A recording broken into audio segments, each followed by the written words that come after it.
I used to think I wasn't afraid of anything. Haunted houses, horror movies, jump scares, none of it ever really got to me. I like to believe that fear was just a reaction that you could honestly just train out of yourself. That belief, though, ended the night that I stepped through the gates of the McKamey Manor.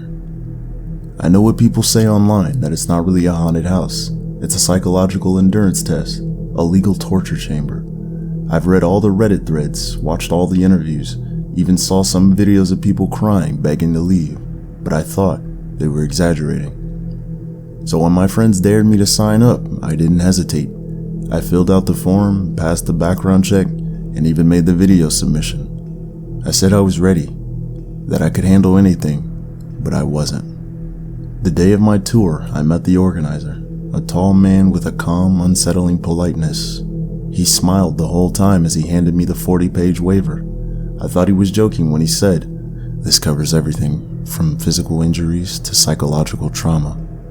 I laughed. He didn't. He looked me straight in the eyes and said, "If you quit, you fail. You can tap out at any time, but once it starts, you want to." That was my first real chill of the day. Still, I signed it. My pride wouldn't let me back out now. When the experience started, I was blindfolded and led into what felt like a backyard. I could hear water running, a faint generator hum, and someone whispering inches from my ear. The air smelled like damp leaves and metal. Then someone grabbed the back of my neck. A voice hissed, "Welcome to McKamey Manor." And suddenly, everything was chaos. They pushed me into what felt like a small shed. Cold water sprayed over me, soaking all my clothes. My heart was pounding, but I tried to laugh it off. That was what I signed up for, right? But then, something changed. The noises stopped, the lights went out.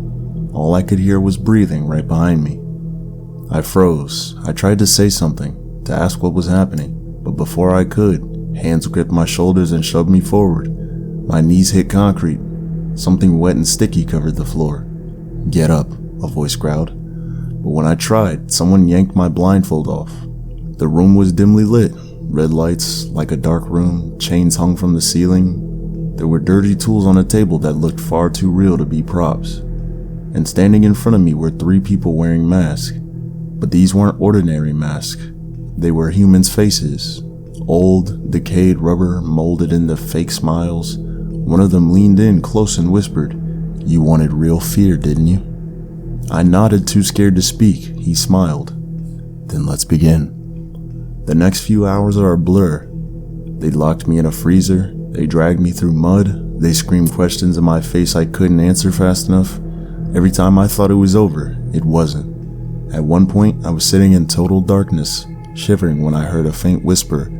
It sounded like my own voice, repeating the words, "I can handle anything," over and over again.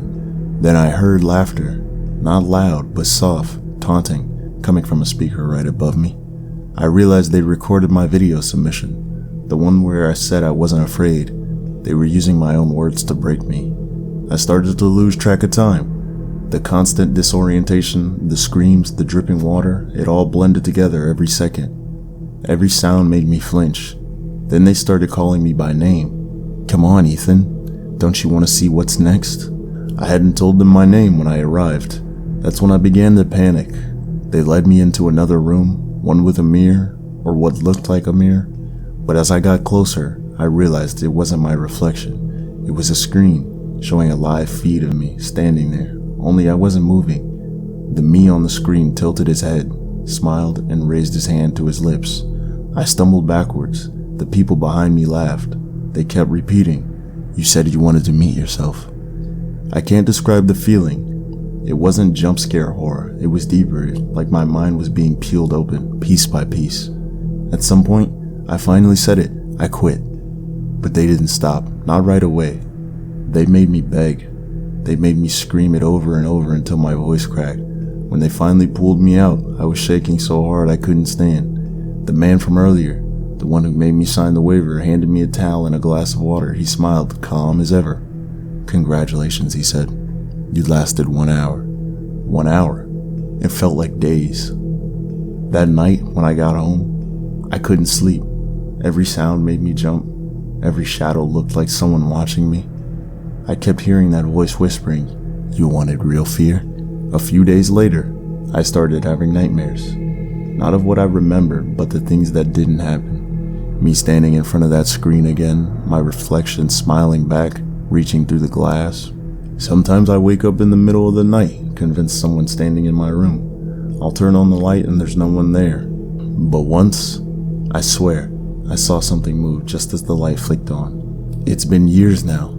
People ask me if I'd ever go back, and I just laugh, because I can't walk past a mirror anymore without feeling like something on the other side is waiting for me.